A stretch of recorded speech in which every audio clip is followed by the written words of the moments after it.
284. Before Qin Pingan boarded the bow-swallowing whale to Tongye continent, he went to the market outside Shangxiang brothel and bought an incense tube. There were 81 incense sticks in it. The incense sticks were specially made by the inverted mountain. The fragrance was good. It was a good item to worship the gods or to burn incense to calm the heart. However, it was not cheap. One piece of money was equivalent to 100 pieces of snow. The reason why he spent so much money was that Qin Pingan remembered that there was a mountain temple in Luapa Mountain. If his friends visited in the future, he might as well give them the incense sticks. It was a good thing for the gods to enjoy the incense when the guests were sincere. In addition to the incense tube in Shangxiang brothel and the 2 treasures he bought at a high price in Lingjizhai, Qin Pingan also bought a set of sword fairy painting from the Hazuo continent from a shop outside Jingjian Pavilion. There were a total of 5 paintings. Each painting was a long scroll. There were 20 sword fairies in the painting. Each sword fairy was less than an inch long on the scroll. They were lifelike and floated in the air like fairies. The first version of sword fairy painting was made by a master painter after he watched the battle at the Great Wall of Sword Qi. After that, it was copied countless times. There were too many sword fairies in Jingjian Pavilion. This set of sword fairy painting was called Shi Chu edition, and only 100 of them were chosen according to the personal preferences of the master painter. At that time there were several editions in the shop. The price difference was great, and the Shi Chu edition was the most expensive. After careful comparison, Qin Pingan found that the Shi Chu edition of sword fairy painting was the most to his liking, so he gritted his teeth and bought it. The cost was not small. It was a total of 50 pieces of money. The shopkeeper beamed with joy. It was unknown whether he was happy to have met a sucker, or he sincerely felt that Qin Pingan had good taste. He told some interesting stories about the sword immortal painting. He said that there were a few sword cultivators in the world who had accidentally obtained a remnant scroll of the sword immortal painting from the early days. They had comprehended the true meaning of the few sword immortals in their respective scrolls and became immortals in one step, becoming famous sword immortals on the land. Qin Pingan planned to give this set of sword fairy painting to Saint Ruan Tong as a congratulatory gift in the future. When he left his hometown Longquan County, Master Ruan Tong had not held a celebration for the establishment of the sect. It should have been done by now. To Ruan Qi, 50 pieces of small money was definitely not worth mentioning. However, it was something that he had brought from the inverted mountain to the dragon spring of Dali. Separated by thousands of mountains and rivers, it was more or less a little of the gift but more of the sentiment. Clothes make the man, the saddle the horse. As Qin Pingan walked towards Shangxiangdu, there were actually a few young female immortal masters who glanced at him a few times. After glancing at him, they looked at him again. It was fine if they didn't sweep him clean. Qin Pingan's trip to the Tongye continent to seek Tao was much more serious than the trip to the inverted hanging mountain. After confirming that those young female Qi refinement warriors did not harbor any ill intentions, he did not think too much about it. The fairy painting was bigger than the Zhuangfang crossing. However, Qin Pingan, who had a boarding jade pendant on his waist, did not see the huge treasure-swallowing whale. Instead, he saw a mountain turtle with pavilions built on its back. There was also a huge carriage pulled by a Qinghuan celestial crane. There was also an item that was unique to the Fuyao continent according to the annals of the mountains and seas. It was a small mountain shaded by green trees. He did not know if it was the Feilai Mountain or the Feilai Peak. It was said that the roots of the mountain were formed by the condensation of spiritual energy. It was a great tonic for the dragons of the world. In ancient times, after the dragons of the land had chosen a certain route to the sea, they would ask people to move the Feilai Mountain and the Feilai Peak to the river bank. This was so that they could eat in time and prevent exhaustion. Qin Pingan had just started to learn the language of the Central Plains. When it came to asking for directions, it was destined that he could not speak the same language. If he could not, he could only take out a bamboo scroll to ask for directions. Fortunately, Qin Pingan found a few passengers on the same type of ferry. He followed them silently. After walking for a while, they arrived at a crowded place. Qin Pingan heaved a sigh of relief. However, someone tapped his left shoulder lightly. Qin Pingan turned his head to the right and saw a familiar face. The person saw that Qin Pingan did not fall for his trick and felt a little bored. Languid, he said, "Why, are you also going to the Fuyao sect of the Tongye continent? What a coincidence. Don't tell me you are plotting something against me? Are you drooling over my beauty?" The villain was complaining first. Qin Pingan did not have a good impression of this person. This person was wearing a pearl hairpin, a pink dress, and a ribbon around his waist, a beautiful man. If it was fate that brought them from Old Dragon City to the inverted hanging mountain on Osmanthus Island, then going to the Fuyao sect from the inverted hanging mountain on the same day was very likely a trap. This disciple with the surname Lu, who had been chased out of the fragrant inn by the little Taoist boy, clearly saw Chen Pingan's wariness. He patted the jade token on his waist that was given to him by the treasure-swallowing whale and laughed. As you thought, I am going to the Fuyao sect this time to wait for you. What kind of honesty was this? Chen Pingan was a little confused. However, he made up his mind to keep a respectful distance from this person. Not only was this person as beautiful as a woman, but his voice was also clear and melodious. It was hard to tell if he was a man or a woman. Previously, when they unintentionally toured the capture pavilion together, his words and actions showed that he was someone who did not act according to common sense. Although Chen Pingan did not dislike this person's attire, temperament, and hobbies, he did not wish for someone to disturb his peaceful life. My surname is Lu and my name is Tai. I am a descendant of the Lu clan from the Central Plains Divine Continent. I am not very well liked in the clan, so I came out to travel the world and have visited 5 of the 9 great continents. Originally, I did not intend to go to the Tongyi continent, but now that I am embarrassingly short of money, I want to find a good person who does not covet my beauty. I feel that you are the right person.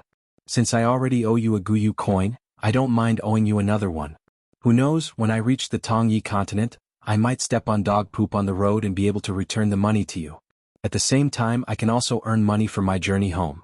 The self-proclaimed Lu Tai looked at Chen Pingan's expressionless face. Clearly he was not willing to believe his nonsense. It's true that I don't have any money in my pocket, but it's also a lie that I can't earn any money. However, after I owed you a grain of grain rain money, I did a divination for myself.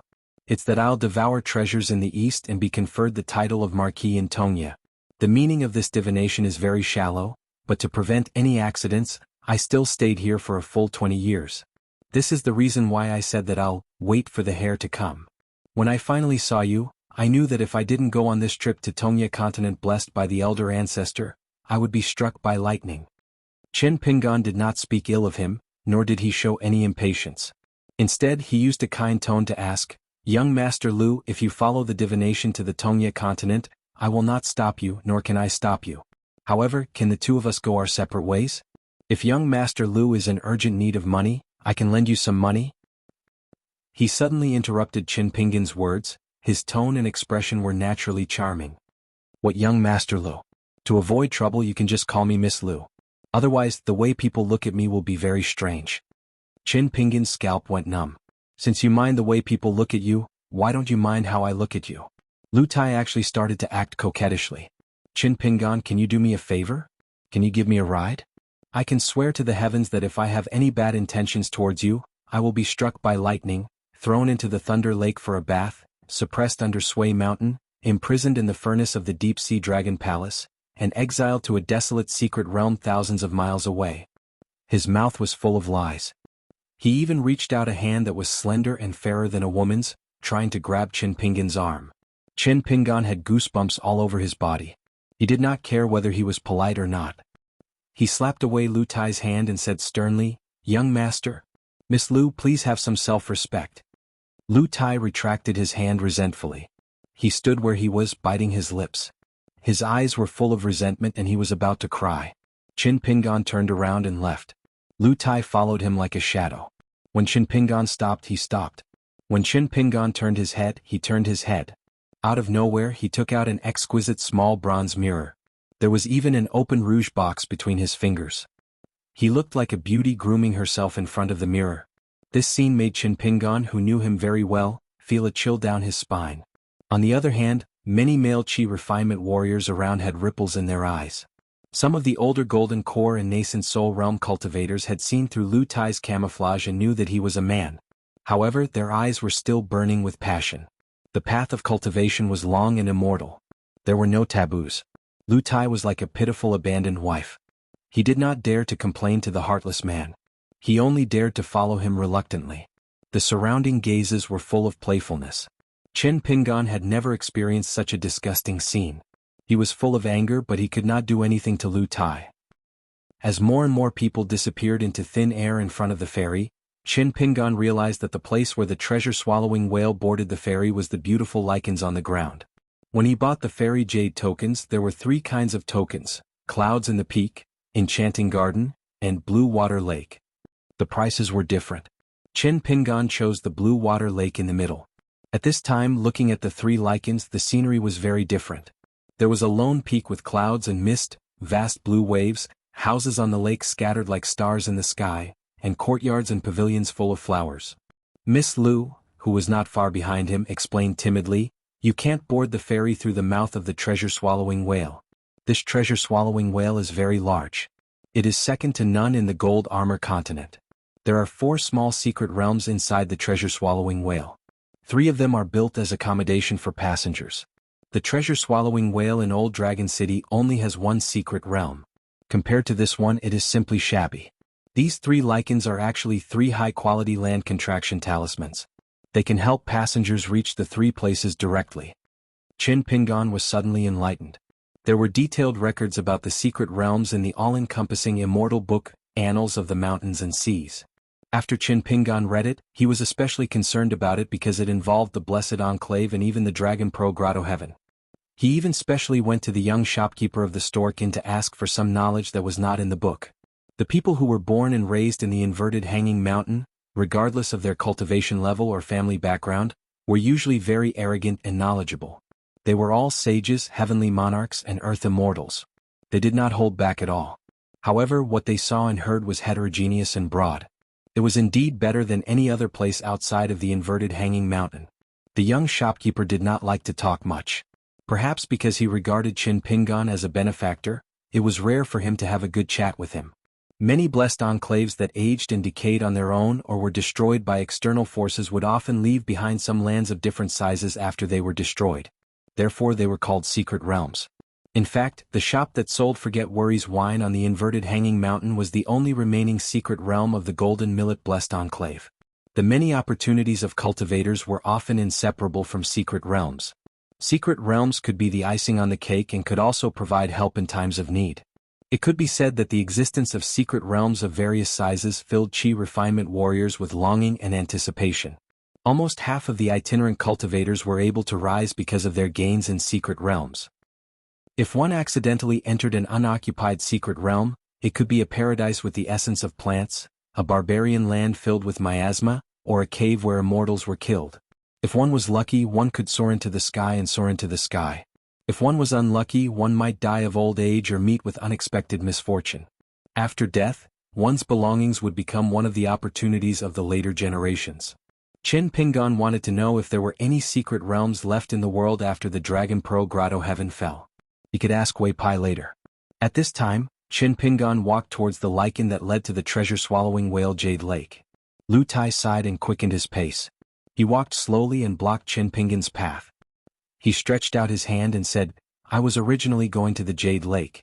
Since you hate me so much, I won't be an eyesore to you.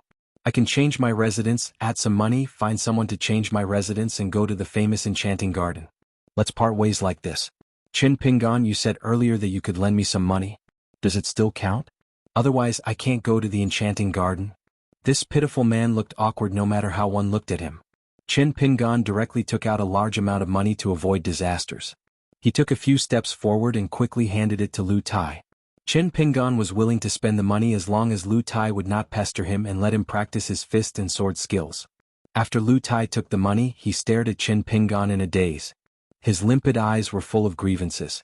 Finally, he turned around sadly and most likely went to find someone to discuss changing his residence. When Chen Pingan walked on the strange land shrinking talisman, he saw Lu Tai's joyful face. He winked at him and raised a new jade plate in his hand. The words Jade Lake were engraved on it. It turned out that Lu Tai was really short on money. That was why he could only buy the cheapest jade token of the cloud above peak. Then Chen Pingan gave him a bunch of extravagant lies. Chen Pingan gave him a small sum of money. Lu Tai walked briskly and playfully to Chen Pingan's lichen. He was proud and his face became more beautiful. Before Chen Pingan's figure disappeared, he couldn't help but curse at that girl. 285. Chen Pingan came to a platform in the middle of the lake and looked around. The Jade Lake was vast and boundless, with clouds and mist rising from it. There were over 100 pavilions suspended above the lake, and between the pavilions there were small paths connecting them. Each pavilion had 2 or 3 small boats floating on the lake to enjoy the scenery. Around the high platform there were slim and graceful girls in green dresses. Most of them were in their budding years and were very beautiful. They were guiding the guests. The loft that Chin Pingan was staying in was called Shadow Moon Loft.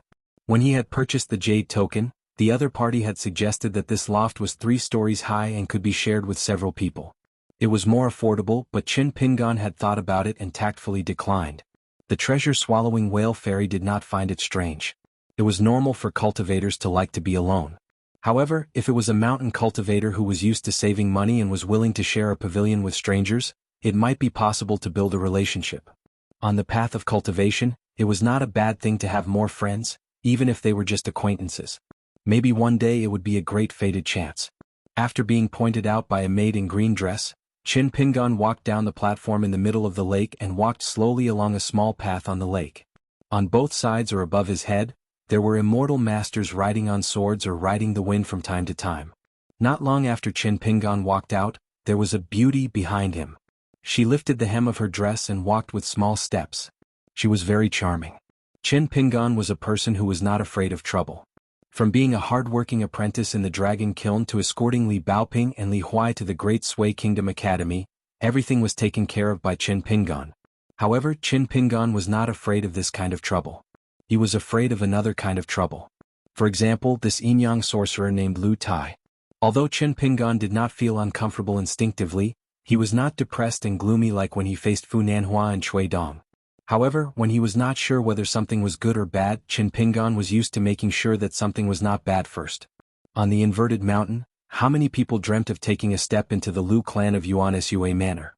After Chin Pingan heard about Jingjian Pavilion next to Yuan Zua Mansion, he roughly determined the importance of Lu Yuzhou of the White Jade Continent. The first thing he did was to draw a clear line with Lu Yuzhou, who had a good impression of him. Perhaps deep in his heart, Chin Pingan still preferred to live alone in the Pearl Grotto heaven. The feeling of living alone had long been etched in his heart. The disciple of the Lu clan of the Central Plains, who called himself Lu Tai, walked alongside Chin Pingan. He turned to look at the side of Chin Pingan's face and smiled sweetly. Angry? How can a man be so stingy? Be more magnanimous, and you will be able to accommodate more fortune.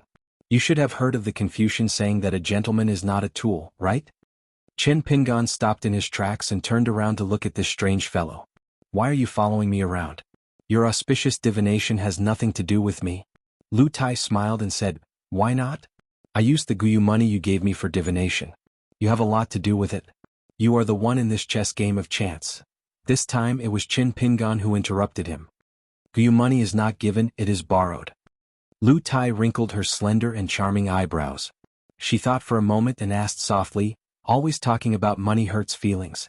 Why don't we make a small business deal? I'll use my favorite magic weapon to exchange for more Guyu money. Chin Pingan shook his head and said, Then I will owe you first. Lu Tai felt wronged and said, Why are you so afraid of me? Do you see me as a scourge? Think about it. On the path of cultivation we hit it off the moment we met. We can travel hand in hand and see the mountains and rivers. How beautiful is that? Chin Pingan had a headache. It turned out that there were things in the world that could not be explained.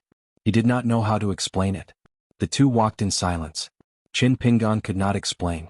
Lu Tai looked left and right and said, This secret realm was once part of the small cave of Chuehua. It was occupied by a female immortal who liked to collect the spring water of the world. Unfortunately, she failed to ascend. Not only did she die, but she was also counterattacked by the natural law. The whole cave of Chuehua was fragmented and most of it dissipated between heaven and earth. This lake of azure water is one of the more famous ones because the 300 miles of lake water is one of the famous springs collected by the female immortal. As long as you can catch the essence of the spring water, it is most suitable to make tea. Chin Pingan did not say a word. After walking for 4 or 5 miles, he saw the 3-story Yuan Mountain Tower. The tower was surrounded by corridors under the eaves and surrounded by white jade railings. There was also a small ferry where 2 small boats were docked. Not far from the Yuan Mountain Tower, there was a large lotus field. A lotus girl was rowing a boat, humming a folk song, soft and moving. Chin Pingan stopped and reminded, I am here. Lu Tai nodded. Chin Pingan saw that he was pretending to be stupid and asked directly, I will not invite you in today. If I am free I will find you. Which building do you live in? Lu Tai pointed at the Yuan Mountain Tower. Chin Pingan smiled bitterly, Young Master Lu, please don't joke. Lu Tai raised his hands and held a big handful of small money. Just now at the lake platform I was forced to make a living. I thought that since we are so close, there would be a place for me to stay. So I sold my place to an extremely rich immortal. Chen Pingan's face was a little ugly. Lu Tai quickly said, "Don't worry, I won't disturb your cultivation. Just lend me a small boat and I'll sleep on it every day. If there's nothing urgent, I promise I won't enter Shadow Moon Pavilion. I brought some food to fill my stomach so you don't have to worry about me. As a cultivator we have to go through hardships. You don't have to feel guilty, suffering is also a kind of cultivation." Chen Pingan's face darkened. How could there be such a shameless person in the world? Lu Tai suddenly smiled. Alright, I'll be honest with you. Other than calculating that this trip to the Tongye continent is the best one for me to be conferred the title of Marquis, I've also calculated that the opportunity this time is not in the treasure, but in the words to observe Tao on the balcony.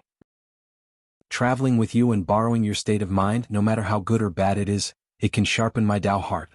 This is called borrowing other people's stones to improve jade. At this point Lu Tai laughed and corrected himself. Wrong, it is using other people's jade to attack stone.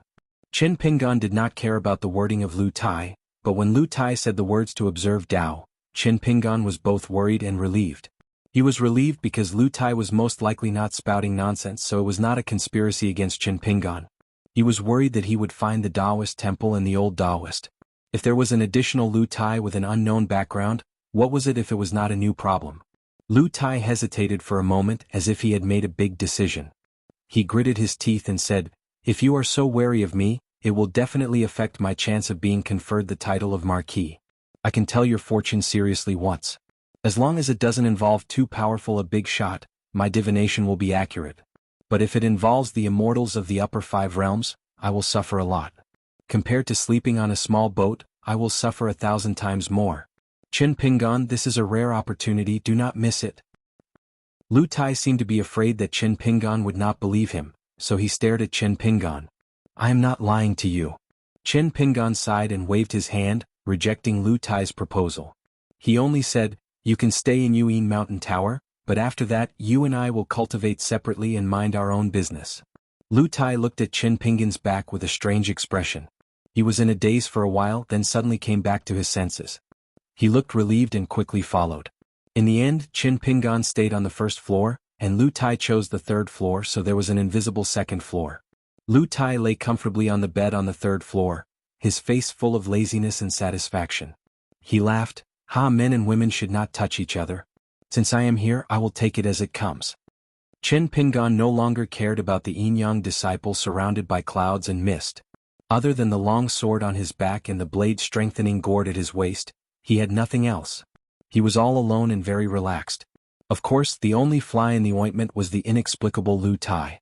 Chen Pingan sat at the table by the window and took out a stack of books from Square Inch Object 15. The Immortal Book, Annals of the Mountains and Seas, 2 books on the Central Divine Continent and the Tongye Continent, and a few travel books on mountains and rivers obtained from the Tsai Kingdom. He placed them neatly on the table, then took out some precious bamboo slips from the green immortal mountain of the Bamboo Sea Grotto Heaven, intending to carve some words while reading. Every day he practiced the mountain quaking fist in the morning, the swordsmanship classics in the afternoon, and read books at night to learn about the 2 continents. It was very strange. Although it was only a broken secret realm, the Jade Water Lake still had the strange scene of the sun and moon rising and setting on the lake water. Was it a superior trick of the immortals, or was it a unique rule after the Grotto Heaven was broken? Chen Pingan practiced his punches and stances in the corridor around the Yuan Mountain building. The cool breeze blew gently, and the fragrance of the lotus flowers drifted slowly. In the faintly audible ballad of the lotus-picking girl, the young man in white leisurely punched. In the afternoon, Chen Pingan practiced his swordsmanship only on the spacious 1st floor, and did not go to the corridor outside the building. He still held the sword in the air. Because carrying the long sword chi, on his back could temper the soul, it was in itself a practice. Even when Chen Pingan went to bed at night, he would not take off the long sword and would choose to sleep on his side. The blade-strengthening gourd was hung high in front of the bed. Now that he did not drink often, he did not need to hang it around his waist. He was connected with the 2 little ancestors Chui and 15. After traveling thousands of miles and spending time together, they became more and more connected and their communication became smoother. It seemed that the intelligence of the two natal flying swords was becoming more and more mature. After Qin Pingan went to sleep, he asked them to guard the house. Qi did not agree but also did not refuse. The more docile 15 nodded happily in the blade-strengthening gourd. When reading at night, Qin Pingan would temporarily take out the authentic alchemy works from the Fangzuan item. After reaching the fourth realm of martial arts, he found that he could draw two more kinds of talisman. The first one was the Mountain River Sword Talisman. However, the book did not explain in detail what the three mountains were. The word river in the talisman was also very vague. It only said that there was once a deity who guarded the river and was in charge of killing evil spirits, and liked to devour thousands of ghosts. The Sword Edict Talisman was a kind of amulet. As for the second one, the Rain-Praying Talisman, it could make heaven and earth dark and rain flood. As the name suggested, it was a kind of altar talisman. Most of the Taoist masters were good at it. Qin Pingan was not very interested.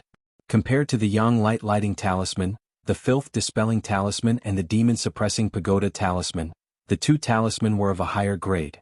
Qin Pingan was especially interested in the Sword Edict Talisman. He wrote one on the most common yellow paper, which was a little difficult. After Qin Pingan reached the Qi refining realm, his soul became more stable and vigorous.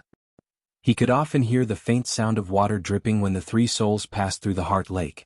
Therefore, Qin Pingan could already see that the Sword Edict Talisman did not have enough spiritual will. However, he did not find a chance to verify its power because Lu Tai was still upstairs. After 10 days he could occasionally hear light footsteps from the second floor, but not many.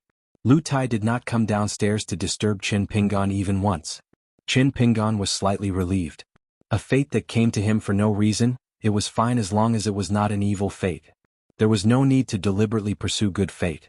That night, Qin Pingan had just finished writing the second Sword Edict Talisman, but he was still not satisfied. It was like burning porcelain and drawing a blank. If an expert looked carefully, they could see the difference between the two blanks that looked similar. Could it be that he really had to find the ruins of an ancient battlefield and find the souls of the heroes of the battlefield to fight continuously in order to reach perfection in the fourth realm of martial arts? Only then would he be able to skillfully control the Sword Edict Talisman? Qin Pingan frowned and pondered. Suddenly he turned his head and saw Lu Tai walking down the stairs. He stopped and reached out to knock on the wall like a guest knocking on the door. Then he smiled and sat on the steps, still not going to the first floor. Qin Pingan was just about to pick up the Annals of Mountains and Seas, to cover the Sword Edict Talisman when Lu Tai could not help laughing. "Why are you hiding it? It's just a lost ancient talisman. Its rank is not high but it's pure and simple. I accidentally glanced at it just now and my heart trembled in pain. It's still hurting now." Qin Pingan asked, "What do you mean?" Lu Tai pointed at the Sword Edict Talisman on the table. "This talisman is very old. In the entire Lu family, I don't think you can find a second person as young as me who can recognize its origin. The reason why I'm distressed is that you, a pure martial artist, wrote such a terrible ancient talisman. It's really embarrassing." Qin Pingan could not help but interrupt. "Isn't it unreasonable for a martial artist to write a talisman?" Lu Tai's mouth twitched. "Oh, is that so? Then it seems that the records in my Lu family's library are wrong. Otherwise my knowledge is shallow." However, Lu Tai did not want to delve too deeply into this topic. He continued, "Second, when you draw a talisman you rely more on that brush. It's not that you have a deep understanding of the art of talisman drawing. Yes, you may have seen the right scenery but the route you took to get there is crooked. So the talisman you drew can be used, but it's not very useful. Third, the quality of the talisman paper is good, but you made a one-time deal with it. It's even more of a waste. On this point you can't even say that you're using an unorthodox method, but a crooked one. If the masters of the Taoist talisman sect saw this, they would want to kill you with one punch." Qin Pingan frowned and carefully digested Lu Tai's words. He had to distinguish between the truth and the falsehood before deciding whether it was good or bad. However, Lu Tai was too mysterious. Qin Pingan found it hard to come to a conclusion. Lu Tai smiled and asked, "Can you pick up that talisman? I'll take a closer look at the material. I only caught a glimpse of it before so I'm not too sure."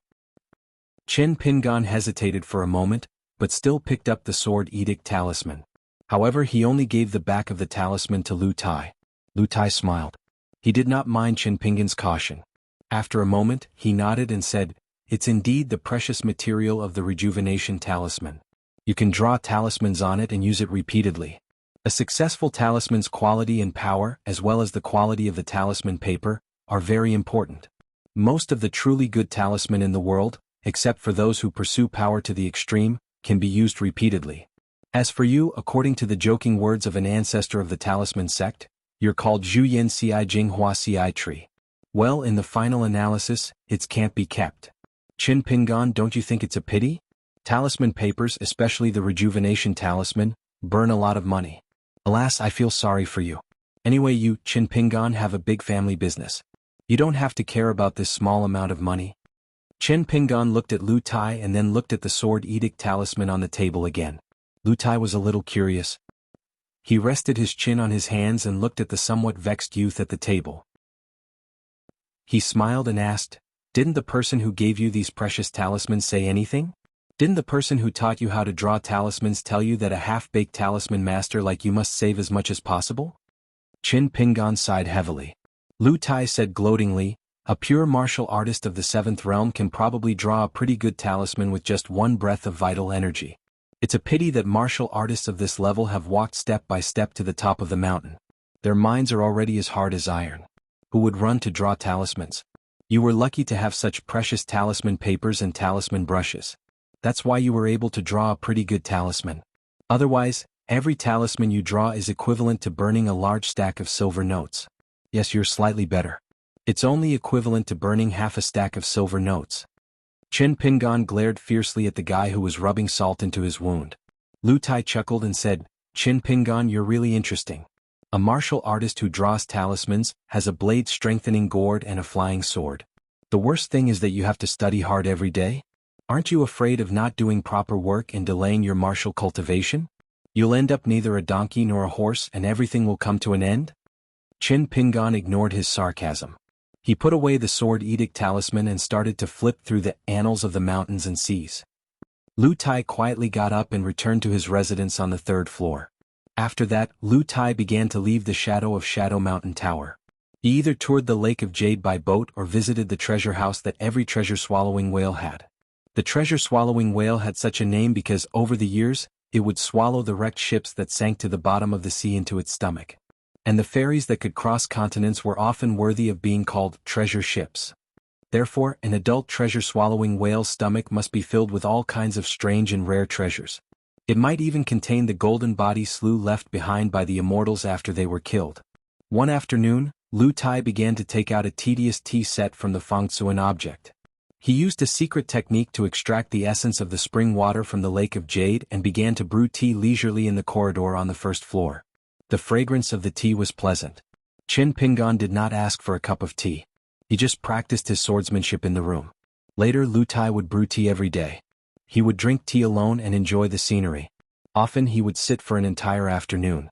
One day when it was close to noon, Qin Pingan was about to finish practicing his kung fu. He saw Lu Tai rowing a small boat back from afar. After fastening the boat, Lu Tai jumped onto the corridor and stood in place. When Qin Pingan passed by him practicing his kung fu, he raised his hand high. There were several boxes of rouge and face powder in his palm. He was probably showing off to Qin Pingan his harvest that day. Not far from the platform in the middle of the Lake of Jade, there were several buildings where the ferries sold their goods. Qin Pingan had only been there once. He felt that it was too black-hearted. He picked up a few similar items and found that the prices were even more exaggerated than the inverted mountain. He completely lost interest in buying anything. Lu Tai tiptoed and jumped back lightly. He sat on the white jade railing and opened one of the boxes of rouge. He took out a small bronze mirror and began to purse his lips. Then, he raised a finger and wiped his long eyebrows with the pad of his finger. His movements were gentle and delicate. Qin Pingan continued to practice his kung fu along the corridor. From beginning to end he did not look sideways. When Qin Pingan passed by him again, Lu Tai, who was sitting on the railing and carefully drawing his eyebrows, slightly moved the small bronze mirror away. He smiled and asked, "Does it look good?" Qin Pingan did not look at Lu Tai, who was wearing rouge and face powder, nor did he reply. Then every time Qin Pingan passed by, Lu Tai would ask a different question. "Qin Pingan, don't you think the blush is a bit too bright? The eyebrows here, shouldn't they be drawn a bit thinner? Using the thin hairpin from the flower dew house and picking out the rouge from the box will indeed make it more symmetrical and natural. What do you think?" Qin Pingan only practiced his kung fu in silence. According to his original plan, he only stopped when it was time to practice. For the last time, Lu Tai did not ask Qin Pingan anything. She only placed the small bronze mirror, hairpin, and several rouge boxes on the railing beside her. She turned her head to look at the large expanse of lotus leaves. Her makeup was exquisite and her eyes were unfocused. Qin Pingan was just about to walk back to the main entrance of the first floor when Lu Tai did not withdraw her gaze. She spoke again. Do you think that a man like me is very laughable? That you even feel a bit disgusted? Qin Pingan stopped and turned to walk toward Lu Tai. About 5 or 6 steps away from Lu Tai, he faced the lake in the corridor and sat on the railing. Lu Tai, who did not receive an answer, was not angry. She smiled sweetly to herself and picked out a box of rouge. She felt that the color was not good and did not live up to its name. She would not use it in the future and was about to throw it into the jade lake. Qin Pingan suddenly asked, "How much is this box of rouge?" Lu Tai was stunned for a moment. She also turned around and sat down facing the lake together. She smiled and said, "It's not too expensive. It's just 1 rouge per box. It's new this year and is very famous. Many famous fairies of the central divine continent love to use it. Alas, it's most likely a trick of those greedy merchants. I was fooled by them." Qin Pingan sighed emotionally. 1 rouge is worth the same as 100 rouges of snow. 100,000 taels of silver, I think? After a pause, Qin Pingan softly said, 1,000 taels of gold cannot buy what one loves. If you buy it, it may not be expensive, but some people will be stunned when they hear the price. Even if you beat them to death, they will not believe that there is such a good rouge powder in the world. Lu Tai was somewhat puzzled. After a moment of silence, Qin Pingan, dressed in a snow-white robe, folded his hands on his knees and told Lu Tai the story of the sissy man in the dragon kiln in his hometown. Qin Pingan's words were not heavy, his tone was not heavy, and his expression was not heavy. He told the pitiful life of a dead man to the man beside him. Beside him, he wore a ribbon around his waist and was in high spirits. He was an immortal, more beautiful than the real women in the world. On the other hand, the man in her hometown was just a little skinnier and he even had stubble. He didn't look any better than a woman on the streets. Even if he cleaned himself up every morning, his fingernails would still be full of mud when he finished work. Therefore, when that man twirled his fingers like an orchid, he didn't look the least bit attractive. Moreover, he did not know anything about flying clouds or peach blossom makeup. He also did not know how to differentiate the lips, cheeks, and eyebrows of rouge powder. Qin Pingan finally looked into the distance and was somewhat sad. In the end, I still felt that he was a very strange person. He was obviously a man, but why did he like to dress up like a woman? But that day, before he stabbed himself to death with a piece of porcelain and covered himself with a quilt, he asked me for a favor. I did not agree. Until today I still regret it. If I knew that he would do that, I would definitely agree. That day he talked a lot with me. In the end, he said with a smile that he did not want to be like a woman anymore, so he hoped that I could help him keep that box of rouge, in case he could not help himself. At that time, how could I agree to such a thing? I would rather die than agree. He persuaded me twice and then stopped. After he died, no one saw that box of rouge. In fact, no one cared. Qin Pingan turned his head and looked at the beautiful Lu Tai with a smile. Why throw away such an expensive rouge? Lu Tai tilted her head, and the exquisite pearl hairpin also tilted. She smiled and said, "Why don't I give it to you? In the future, when you return to your hometown, take this box of rouge to that guy's grave and tell him that there is such a good rouge powder in the world. Tell him that in his next life he should be reincarnated into a good family and be a girl. Then he can put it on his face as much as he wants. You don't have to worry about money anymore." Qin Pingan turned his head and looked into the distance. He gently shook his head. "I can't even find his grave. How can I show this to him? How can I tell him these things?" The handsome and clean young man in white held the back of his head with his hands and did not say anything. 286. It was just a story. When a jar of old wine was unsealed, it could only be drunk until it was empty. This jar of old wine, such a small matter, seemed to have been brewing in Qin Pingan's stomach for many years. Once it was unsealed and met the right person, the wine would smell. Moreover, Qin Pingan would only drink with the right person when he met him. Lu Tai was the person who drank with him. Even though Qin Pingan liked and respected people close to him such as Ning Yao, Alliance, Lu Xianyang, Gu Qin Taoist Zhang Shanfeng, and the others, Qin Pingan did not mention this matter. Unfortunately, after listening to this story, Lu Tai did not seem to feel much. In the end she teased Qin Pingan, telling me this, "Are you saying that a man who goes against reason like me will not have a good ending? In the end I won't even have a burial mound?" Qin Pingan laughed involuntarily. He had no choice but to jump off the railing and return to the first floor. For some reason, after chatting with Lu Tai and talking about this old story, Qin Pingan felt much more comfortable, as if the knot in his heart had been untied. That afternoon the sword practice was still the avalanche style, but it felt less stagnant and more smooth. After that day, Lu Tai changed her clothes. She wore a jade hairpin, wore a green robe and held a yellow bamboo folding fan in her hand. She changed from a beautiful woman to an elegant young master. This made Qin Pingan feel relieved. Therefore, even when Lu Tai came to the first floor from time to time, either casually flipping through his collection of books or making a pot of tea to watch him practice swordsmanship, Qin Pingan did not say anything. Lu Tai was worthy of being called the most knowledgeable disciple of the school of Yin Yang. She told Qin Pingan many things he had never heard of before. For example, the boxing stance was divided into internal and external, and the sword stance was divided into qi. She also gave some advice and things to pay attention to when polishing the fourth realm. After a pure martial artist entered the qi refining realm, there were many things to pay attention to. The human body had 3 souls. The fetal light was the yang qi of Tai Ching. When a martial artist refined this soul, it was best to pick the time when the sun rose from the east and the morning clouds were dazzling. He did not slack off in his boxing practice. Sincerity could move metal and stone. When Lu Tai mentioned this, Qin Pingan blushed with shame and felt guilty. When he first broke through the 3 realms at the Sun Clan's ancestral residence in Old Dragon City, there was a golden Jiao dragon that pounced down from the sea of clouds, but it was punched back by him. Not once but twice. At that time Lu Tai was kneeling by the window. After changing his attire and makeup, he was wearing a high hat and wide belt, with long sleeves, looking like a scholar. He was drinking the tea that he brewed with the essence of the Jade Lake's famous spring water. He was very quick-witted and immediately saw the clue. He wanted to get to the bottom of it. When it came to martial art cultivation, Qin Pingan told him everything. Lu Tai spurted out a mouthful of tea on the spot. He gave Qin Pingan a thumbs up, saying, "The master who taught you Qin Pingan's talisman and fist technique is probably a person who does not care about trifles." Qin Pingan asked if there was any way to remedy the situation. Lu Tai thought about it and drank a cup of tea. He told Qin Pingan that he could try his luck in the Tongyi continent.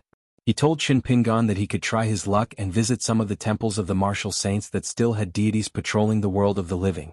Throughout history, there were many stunning martial prodigies who had stumbled upon great fortunes in the martial saints' temples. Speaking of this, Lu Tai sighed. He said that before he left home to travel, he heard from his master that there was a young martial artist from the great Duan dynasty who was shockingly talented.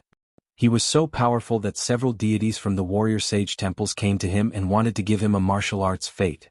However, that guy was even more outrageous than Qin Pingan. He actually beat back those deities from the warrior sage temples who took the initiative to show their goodwill. Qin Pingan guessed that it was most likely Chao Ci who cultivated on the Great Wall of Sword Qi. Lu Tai casually mentioned it. He seemed to be warning Qin Pingan, but also seemed to be reflecting on himself.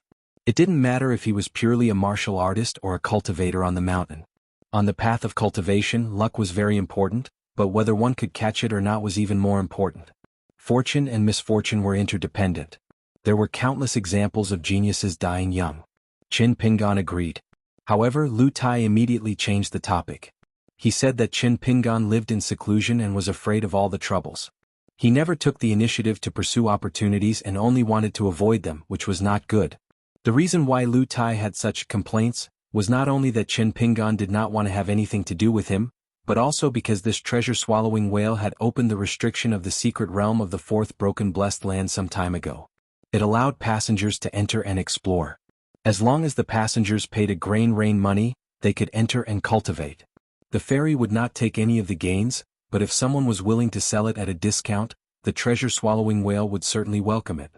This treasure-swallowing whale was a unique possession of the 5-weapons sect of the Gold Armor continent.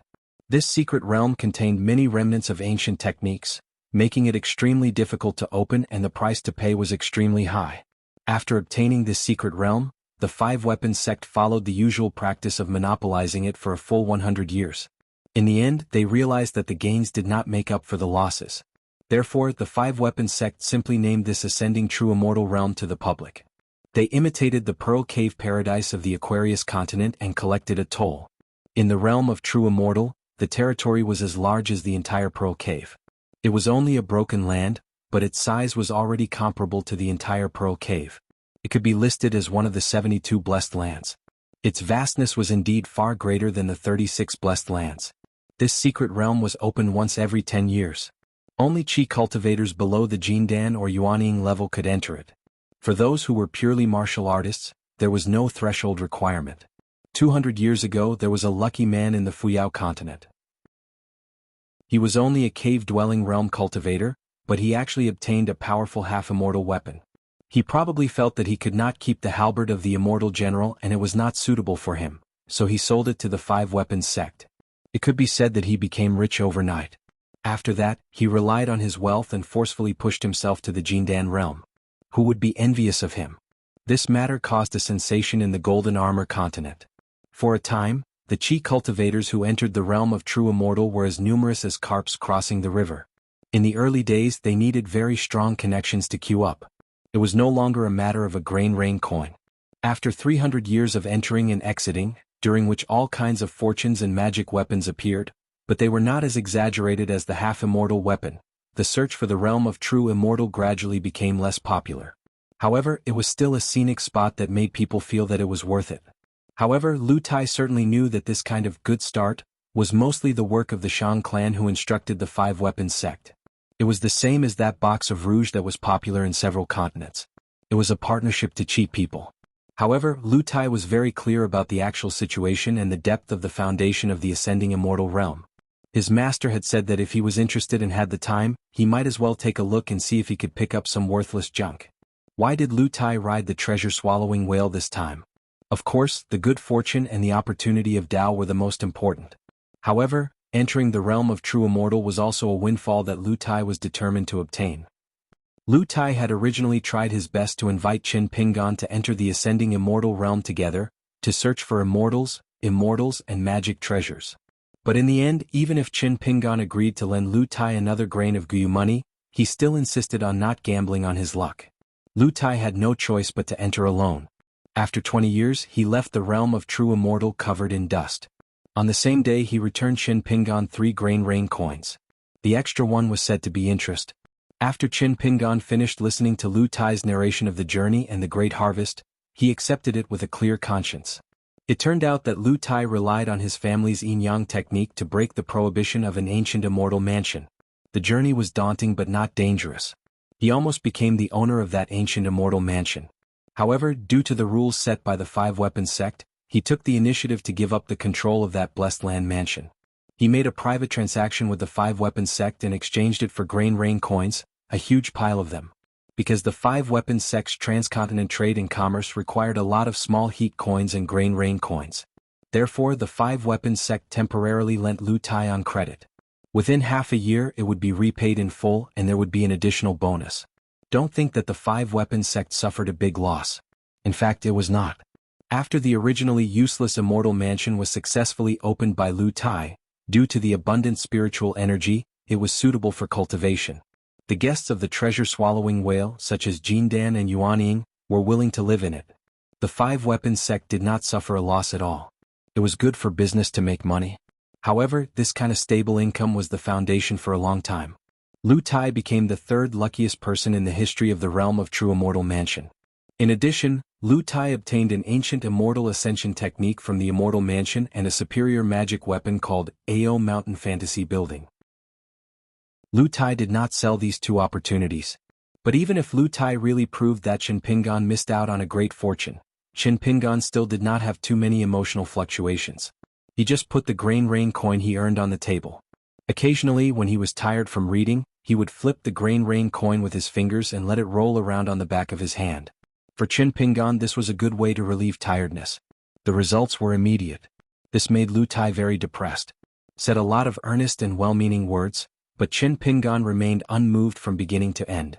Therefore, every time Lu Tai made tea, he did not have the intention to invite Qin Pingan to drink together. Of course, Qin Pingan himself probably did not have the intention. Lu Tai was a person who was fastidious to the core. It was not deliberate, but because he was born in a 1,000-year-old rich family. Moreover, it was the family of an immortal. It was not comparable to the ordinary families in the human world. Therefore, Lu Tai's temperament was completely natural. He was not only intelligent but also influenced by what he saw and heard. The tea for the tea competition had to be new. The technique in tea set had to be ancient. The spring water for brewing tea had to be clear and heavy. The person who drank the tea had to be clear and spiritual. Lu Tai and Qin Pingan had been together for a long time. He always felt that Qin Pingan was too rigid. Therefore the tea was clear but not spiritual. It would still fail to live up to his good tea. Just like today, Lu Tai took the opportunity to mention the painful matter of money fell from the sky like rain, but you, Qin Pingan, went under the eaves to hide from the rain. Qin Pingan just kept silent and did not speak. Lu Tai felt that he really could not wake up this blockhead. He probably had to give up persuading Qin Pingan. Therefore he casually said a big but empty sentence. But the world was so unpredictable. Qin Pingan not only listened but was also extremely serious. Qin Pingan, you practice boxing and sword, your heart is very calm. This is your strong point. But you have to be careful. A calm heart does not mean a dead heart. Your state of mind is as calm as still water. You must avoid a pool of stagnant water. Lu Tai said this casually. Even he himself felt that it was nonsense. But for the first time, Qin Pingan actually took the initiative to stop the boring sword stand. He sat in front of him and imitated Lu Tai's posture of kneeling and drinking tea. It was a little awkward. Compared to Lu Tai's natural and unrestrained style, it was like an old farmer in the field. He only knew how to shake his head and put on an act when imitating the old master in the field to discuss Tao. Lu Tai felt that Qin Pingan's posture was quite amusing. Among the younger generation of the central divine continent, the Lu family's talent, who was known as the invincible in tea fights, looked at the uncomfortable Qin Pingan from the corner of his eyes. No matter how he looked at it, he found it interesting. Being looked at like this, Qin Pingan naturally became more reserved. Qin Pingan still yearned to be a real scholar. Because there was Mr. Qi Li Shixing and the city god of Tsai Nation, Shenwen. Even if it was just Zhang Shanfeng's impromptu poetry recital, Qin Pingan still yearned for it. Qin Pingan overcame the discomfort in his heart and asked, "Are you saying that my temperament has gone to the extreme?" Lu Tai was stunned. He was extremely talented and intelligent. He did not answer half-heartedly, nor did he dare to jump to conclusions. If it was an ordinary person, Lu Tai could casually talk nonsense or say something that was not right. But not today. The two of them sat facing each other. Qin Pingan's expression was serious. Lu Tai smiled bitterly in his heart. It seemed that he was trapped in a circle. But Lu Tai's intuition stirred. He was a little dazed. Came so early? He had thought that only by setting foot on the land of the Tongye continent, traveling together, and experiencing all kinds of ups and downs, would the signs of an opportunity appear. He had not thought that he would be so unprepared. Lu Tai stabilized his state of mind and began to hold his breath. He solemnly handed a cup of tea to Qin Pingan. "Drink slowly. After you finish drinking, I'll tell you some of my opinions." Qin Pingan did not know the meaning behind it. He just thought that it was an ordinary question and answer. He nodded, took the teacup and took a small sip. After the incident on Osmanthus Island, Qin Pingan met the old boatman who had admired Lady Osmanthus for 100 years. He was not only the first boatman on Osmanthus Island, but also the only servant before Lu Qin ascended. They traveled the world together. At that time, Qin Pingan had a strange dream. He entered a book and read, A Night of Reading. In the small world that the old boatman created with a wave of his hand, he had a question and answer with the old boatman. The old boatman actually said, "Don't destroy my Tao." At that time, Qin Pingan was roughly talking about the two sides of the same rule. He thought that the old boatman's reasoning had gone to the extreme. It seemed reasonable but was actually unreasonable. Because it was not perfect, it was not as moderate as described in the book. And the root of Taoism was the four words, Tao follows nature. Therefore, during the reading in the dream, Qin Pingan vaguely remembered someone saying that Confucianism's reasoning was not about the height, not about how high it was, but whether the reasoning landed on the ground. That person even joked that our Confucian teacher's knowledge was profound and profound. But once, after Tao seeking, he secretly sighed to a disciple, and even felt a little ashamed of his own inferiority. He said that a certain person's Tao was really high, but, unfortunately, Qin Pingan could no longer remember the content after the but. He could not remember a single word. It was possible that there was no such person or that the book did not mention it at all. Today Qin Pingan asked this question, but of course it was not to Lu Tai. Qin Pingan did not think too much about it. Ever since Qin Pingan started practicing martial arts, he had read books. Did he really not think about his future? Of course not. He had a 60-year agreement with the sword spirit immortal sister, and now he had a 10-year agreement with Ning Yao. Qin Pingan's 2 sightseeing trips had even changed from "my punch must be the fastest" to "my punch can be faster, but it must be the most reasonable." One of Qin Pingan's most important words, perhaps no one who heard it at the time paid attention to it. At that time in an inn back home, he said to the girl in the pink dress and the boy in green, "If I do something wrong you must tell me." Qin Pingan's thoughts, no matter how many times the old man in the bamboo house punched his body and soul, unknowingly Qin Pingan always doubted himself.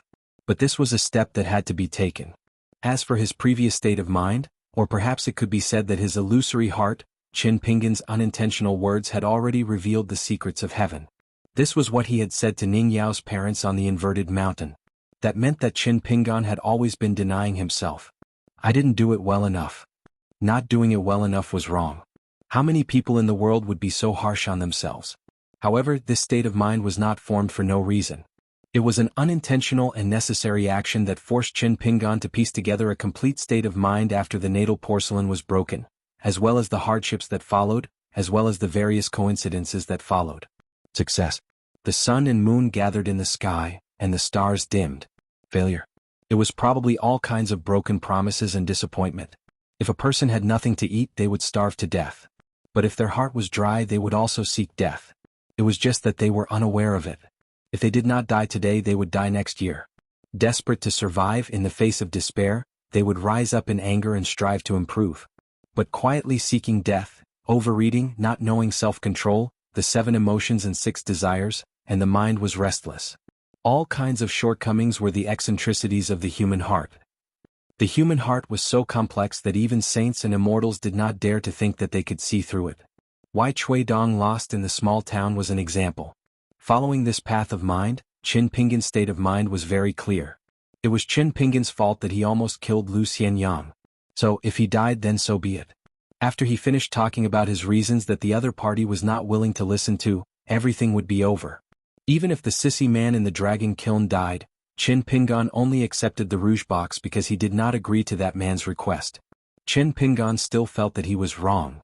When a person truly began to understand the world, after seeing the towering mountains, the winding rivers, and the magnificent scenery that was incomparably high and far away, perhaps even the romance of those scholars, the yamen and official uniforms that symbolized the majesty of a country, the impermanence of life, the seemingly heroic but actually cold-blooded cavalry, a person would suddenly feel that he was very small at a certain moment. This feeling was probably loneliness.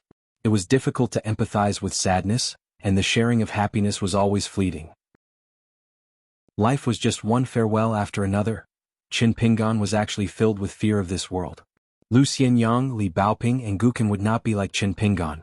Guqin would only think about revenge. Li Baoping would feel that there were always such interesting things in the world.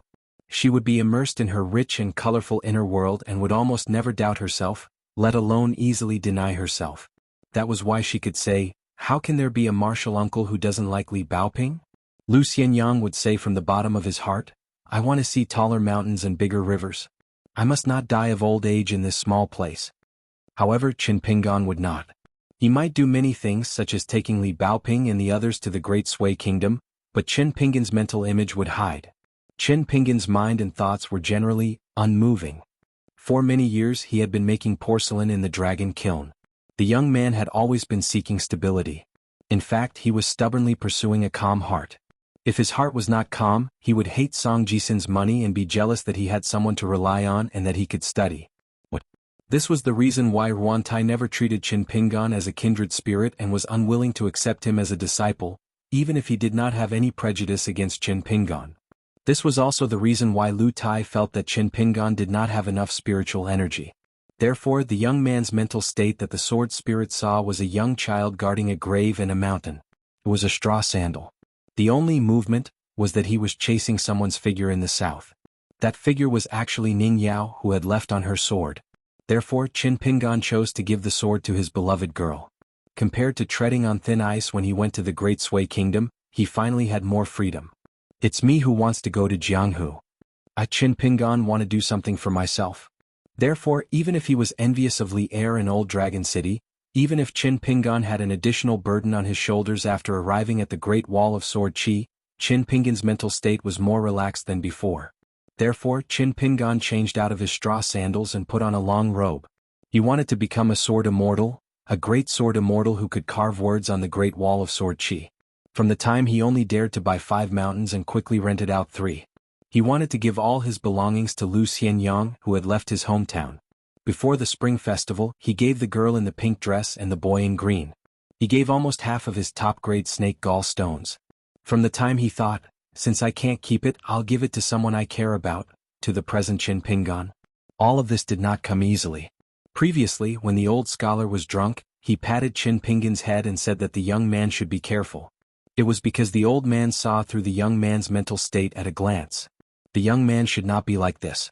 When he is quiet, he should put down his burdens and do the beautiful things that a young man should do. However, the truth of the world, whether one heard of it or not, whether one knew it or not, was one thing. How to do it was another. How to put the truth in the book into practice was even more difficult. Qin Pingan drank his tea.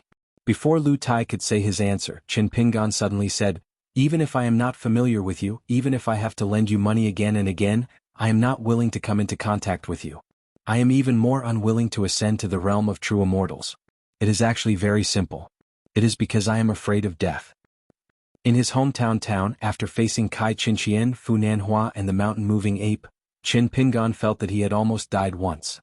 In the Flood Dragon Ravine it was the second time. Nothing can be done more than 3 times.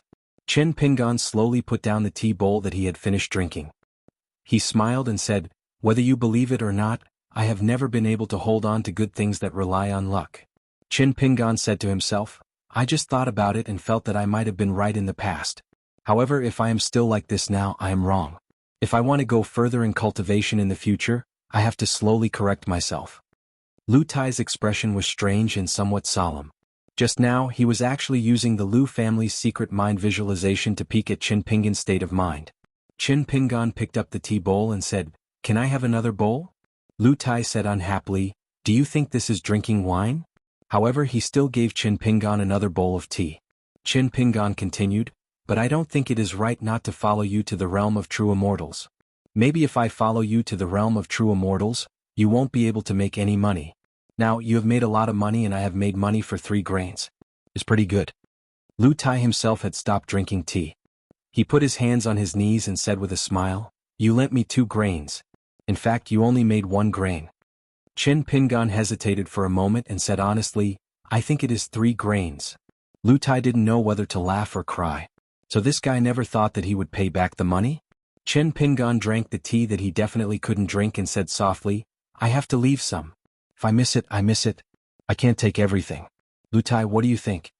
Lu Tai was stunned and then laughed. "Qin Pingan, you are actually avoiding that one." Qin Pingan drank a cup of tea, but at the same time he was confused. Lu Tai's face was full of resentment. He leaned forward and snatched the tea bowl from Qin Pingan's hand. He waved his sleeve and put away all the tea sets. He stood up angrily and glared at Qin Pingan. "You already know who is the one who went to the balcony to watch the Tao. Who is the one who was conferred the Marquis of Tongya? I am just a small Marquis of Tongya. I lost so much." Lu Tai walked up the stairs and left in a hubbub. Qin Pingan scratched his head in confusion. He only felt that he couldn't make sense of it. For a long time after, Qin Pingan was a little miserable. Lu Tai changed back to women's clothes. Not only did he dress up beautifully, but he also acted coquettishly. Every day he would come to the first floor to deliberately discuss Qin Pingan. No matter how good Qin Pingan's temper was, he couldn't stand the endless smell of cosmetics and orchid fingers, as well as the extremely annoying winks and coquettish voices. Therefore, one morning when Lu Tai was sitting on the railing and humming a tune, he punched Lu Tai into the Jade Lake. Lu Tai angrily rushed out of the water. Like a drowned rat, he resisted the urge to stab Qin Pingan to death with his needlepoint and wheat-on flying swords. In the end, he didn't make a move. He just cursed Qin Pingan. "Is this how you treat your half-preacher? Do you have any conscience, Qin Pingan?" However, when it came to his preacher, Lu Tai clearly lacked confidence. But when he scolded Qin Pingan for being heartless, he was full of righteousness. After that, Lu Tai no longer paid attention to Qin Pingan. Time passed slowly. It was dawn when the treasure-swallowing whale arrived at the ferry of Tongya Continent's Fuji sect. Qin Pingan went to the third floor to remind Lu Tai that he could disembark. But the building was already empty. Qin Pingan didn't think much of it. What a strange person. He went from the treasure-swallowing whale to the bottom of the sea to the land of Tongya continent alone. Qin Pingan walked up to the ferry and stomped his feet. It was just like the first time he walked from Clay Bottle Alley to Fulu Street. He walked from the yellow mud road to the bluestone road. It was full of novelty. Without Lu Tai by his side, Qin Pingan felt pretty good, although he felt a little sorry for that guy. Just as Qin Pingan's footsteps were light, he saw a familiar figure beside the bustling shops at the ferry. Qin Pingan immediately grimaced. Lu Tai, who had changed into a long green robe and a jade belt and hairpin, was squatting by the side of the street, chewing on a meat bun. When he saw Qin Pingan, he turned his head to look at the dog squatting beside him. The dog was looking at Lu Tai eagerly. Lu Tai threw the meat bun in his hand to the dog by the side of the street. Lu Tai even raised his eyebrows at Qin Pingan. After Qin Pingan walked over, Lu Tai was still chewing on the meat bun with thin skin and delicious stuffing. He shook his head and was asking for a beating. Qin Pingan bent down and patted the dog's head. Then he gave Lu Tai a kick. 287. Lu Tai sat on the ground. Fortunately, the meat bun in his hand had not been thrown away. After kicking him, that guy still had the face to laugh? You keep saying that you're afraid of death, but when it comes to me, Qin Pingan, why aren't you afraid of death? Do you really think my needle tip and wheat on are just decorations like those discarded rouge and face powder? Lu Tai suddenly felt a little depressed because he just remembered that Qin Pingan did not know about the existence of these two natal flying swords. Lu Tai stood up and fiercely ate the meat bun. He warned, the treasure-swallowing whale's punch and Duko's kick have already happened twice. Qin Pingan smiled and said, don't do things more than 3 times. Lu Tai said sternly, if there's a third time, I'll either kill you or change back into a woman's outfit and disgust you to death. Qin Pingan immediately raised his arm and put 2 fingers together, pretending to swear to the heavens. However, the content of his words was, if there's a third time, please choose to kill me. Lu Tai suddenly smiled. Seeing that Lu Tai had no intention to pursue the matter, Qin Pingan looked up and saw a towering mountain in the distance. Halfway up the mountain, there was a sea of clouds covering the scenery, preventing people from seeing the mountain's scenery. It was said that there were only a few opportunities in a year to see the full picture at the foot of the mountain. A large number of palaces stood at the peak of the mountain. The celestial book, Annals of the Mountains and Seas, recorded this Fuswan sect. There were 2 things that impressed Qin Pingan the most. The Fuswan sect was similar to the celestial master abode of Longhu Mountain. They were not one of the 3 branches of Taoism. They were good at questions and answers of immortals. Simply put, it was similar to the Wind Snow Temple and Marshall Mountain in the Aquarius continent. They could invite immortals, but the difference was whether they were immortals or gods. Then there was the Fuswan sect's mountain. There were many spirits and ghosts, and they were the best in the Tongya continent. Halfway up the mountain, there was a heavenly street that was full of strange things. Qin Pingan had always been interested in those lively and cute spirits. He just wanted to broaden his horizons in the Fuyao sect. If it was in the past, he would only think about it in his heart. But now he was willing to do it. Moreover, when Qin Pingan walked towards the north, the sword chi on his back would vibrate slightly, thus shaking Qin Pingan's spirit. If he walked towards the south, the sword chi would not move at all. This made Qin Pingan heave a sigh of relief. Heading north, he was getting closer to the Aquarius continent. Lu Tai agreed wholeheartedly to the idea of touring Yaotian Street. He said that some of the trinkets there were not only rare and precious, but they were also reasonably priced. It was a must-visit place for chi refinement warriors to tour the Tongya continent. Seeing that the mountain was not too far from the top of the mountain, some of them walked on foot, some of them walked. Qin Pingan was no longer a fledgling of the pugilistic world. Along the way, he would look at the mountain that was shrouded in clouds from time to time. He was very clear of the prowess of the Fuswan sect. If it was placed in the Aquarius continent, it would only be slightly inferior to the Divine Grandeur sect. This Fuswan sect that was located in the middle of the Tongya continent was a celestial family with the word sect. This meant that there was at least one jade primitive realm cultivator. Moreover, compared to the Aquarius continent, which had the smallest territory, the celestial family at the top of the mountain in the Tongya continent had more weight and foundation. In addition, there were Tongya sect and Yugue sect in the north and south respectively. They were at the 2 ends of the continent and seemed to have occupied half of the destiny of the Tongya continent. Therefore, the sects that could still stand out in the Tongya continent were usually powerful forces that had killed their way out. With nothing to do, Lu Tai talked about the different customs of the Tongya continent and the Aquarius continent. The Aquarius continent was a small place. If not for the divine grandeur sects Qi Zhen ascending to the 12th realm and obtaining the title of heavenly monarch from the middle continent, there would not be a single immortal realm cultivator on the surface.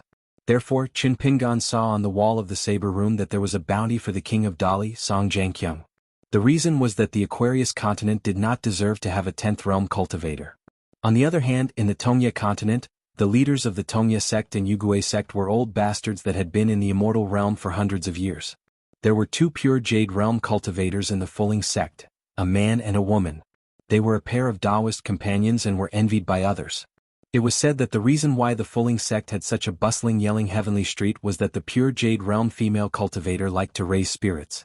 Even after becoming an earth immortal, she was still willing to show her face frequently and go down the mountain to collect all kinds of spirits. The sect master of the Fuling sect simply waved his hand and used all his personal wealth to build the yelling heavenly street, just to let his Taoist companion be close to him and not have to walk a few more steps. Speaking of this love, Lu Tai's face was filled with infatuation and longing. Qin Pingan felt his hair stand on end because he did not know whether Lu Tai was imagining him as the sect master of the Fuling sect or as his Taoist companion. After that, the sentimental feeling in her heart was probably evoked.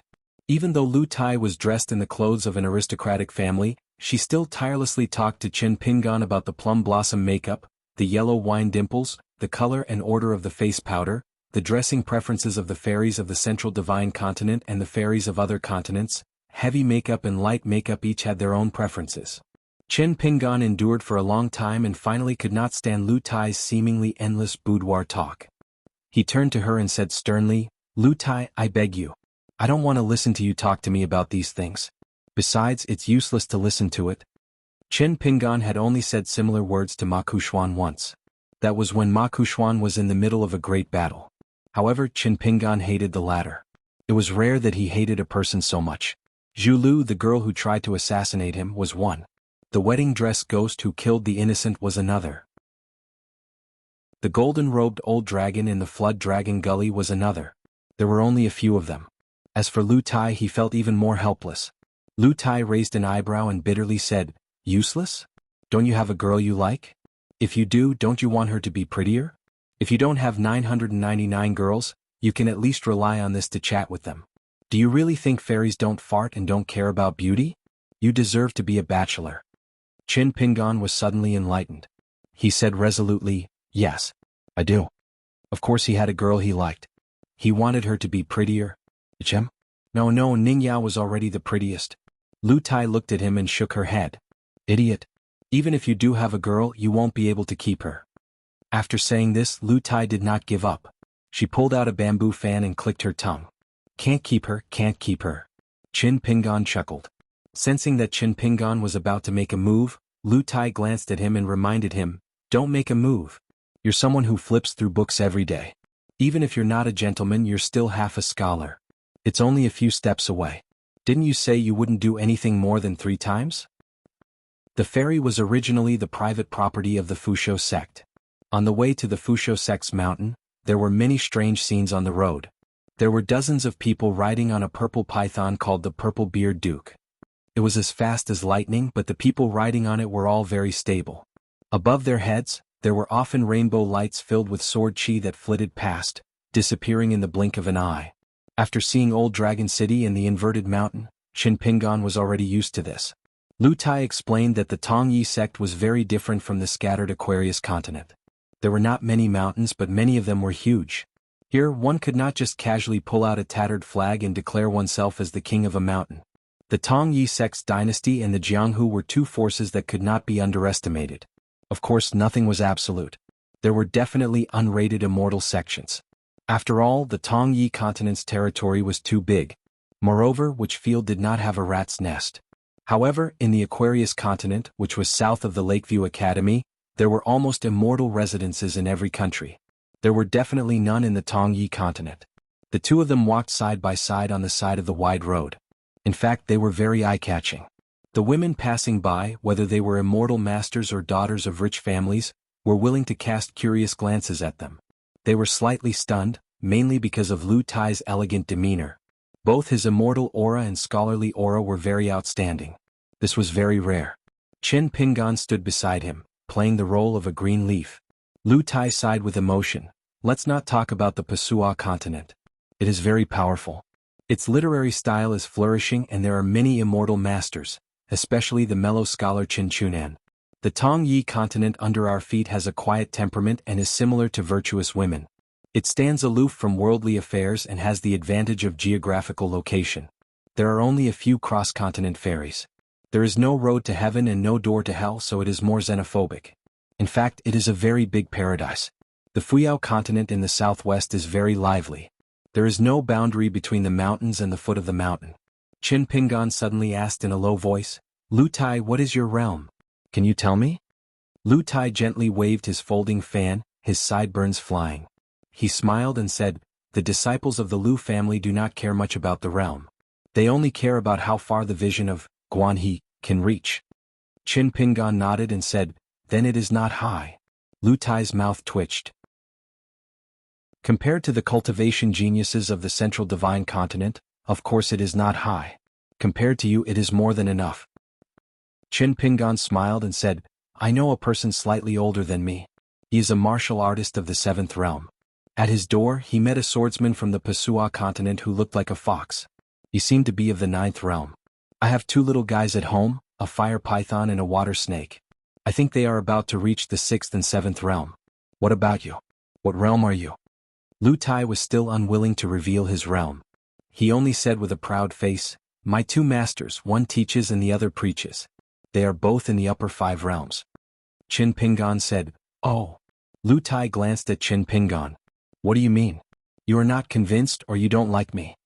Qin Pingan nodded and said, I am convinced. Lu Tai smiled and said, Qin Pingan, you are so unconvinced. Do you want to be toasted while lying down? Qin Pingan was puzzled. What do you mean? Lu Tai closed his folding fan with a snap. After death, there should be someone to pay tribute to the wine. Qin Pingan said in a bad mood, you are such a benevolent person. Lu Tai laughed heartily and opened his folding fan. A cool breeze blew, and the autumn air was really refreshing. The two walked for half a day before reaching the foot of the Fusho sect's mountain in the dusk. The mountain was called Chueshang. According to Lu Tai, it meant that the ruler ruled with his hands folded. But why did the mountain occupied by the Fusho sect have a Confucian temple? Lu Tai could not explain why. 2 hours later, in the dusk, Qin Pingan and Lu Tai finally saw the shouting sky street. It was brightly lit, as bright as day. Even at night it was still full of tourists. After walking into the crowded street, Lu Tai let Qin Pingan see what it meant to spend money like running water. What it meant to spend a lot of money without blinking an eye. Shouting Sky Street was indeed full of magical things. Qin Pingan's horizons were broadened. Lu Tai walked into the first shop and bought two little spirits that Qin Pingan had never heard of. One of them was called Pupil. According to the shopkeeper's almost flattering introduction, Qin Pingan knew that this thing could be kept in the eyes of the owner. Not only could it absorb some spiritual energy of heaven and earth every day, but most importantly, every time the pupil saw a gorgeous beauty, it could help the owner improve their eyes. This thing was the favorite of many Qi cultivators who cultivated techniques such as Heavenly Eye. Lu Tai spent a total of 800 snow to buy this thing and said that he wanted to give it to Qin Pingan. Of course, Qin Pingan would not accept it. Lu Tai shook his head in pity and said, don't you want to be able to improve your eyes every day? In other words, with Lu Tai in front of you and the pupil in your eyes, wouldn't you be able to cultivate just by looking at me? The old shopkeeper looked at the extraordinarily handsome Lu Tai and then glanced at Qin Pingan with a playful smile. Qin Pingan had goosebumps all over his body and pretended that he did not understand anything. Compared to the pupil that Lu Tai bought, Qin Pingan was more tempted by the group of lively little people beside the pupil. They were as small as grains of rice and were called ears, a homonym for sun. It was a kind of spirit that lived in the ears. It used one's eardrum as the drum's surface and would quietly beat the drum when one fell asleep. However, the owner and others would not hear it. Yet, it could strengthen the owner's yang aura and subtly intimidate many evil spirits that walked in the night. This was a kind of spirit that the rich and powerful at the foot of the mountain would definitely buy at a high price after accidentally being possessed by ghosts. Many Qi cultivators of the 5 lower realms would also carry one with them if they needed to walk in the mountains and lakes due to their low realms. Other than the pupil, Lu Tai also bought a fingernail-sized spider. It was colorful and very pleasing to the eye. However, its name alone was enough to make Qin Pingan stay away from it. Spring dream spiders like to gather and collect those charming and gentle dreams of spring. When a person fell asleep, it could weave a small colorful web on top of their head. The person would then enjoy the beauty of 1,000 gold coins in their dreams. Thus, spring dream spiders were often used by sects and factions as a tool to train the Tao heart of their disciples. It was also one of the must-have items for Taoist sects that advocated dual cultivation. There was a row of small cages near the spring dream spiders. There were many similar species, including pitch-black nightmare spiders, each with their own unique characteristics. Of course, Qin Pingan did not appreciate this kind of spirit. However, Lu Tai liked it very much. He spent 600 snowflakes just because he felt that the spring dream spiders were very cute. Thus, the old shopkeeper's smile became even more profound. After that, Lu Tai got into a fight with a cultivator of the 5 middle realms in a shop over a rare spirit. This time, Qin Pingan did not feel that Lu Tai was extravagant. He felt that the 12 snowflakes were well spent. The reason why Lu Tai was able to win the bid was because the competitor did not have enough divine coins on him. In addition, Lu Tai was very imposing. He had the attitude of, if you are willing to raise the price, I will play with you to the end. Only then did that person leave the shop while cursing. In the palm of Lu Tai's hand, there was an extremely rare mutton fat beast. It was alive and kicking. The little fellow's entire body was made of fine jade. It was condensed from jade essence. Its body was a high-grade heavenly treasure and was one of the best materials for making talisman jade tablets. However, mutton fat beasts had unyielding temperaments. After they reached adulthood, they would choose to commit suicide if they were caught. Thus they could not be raised.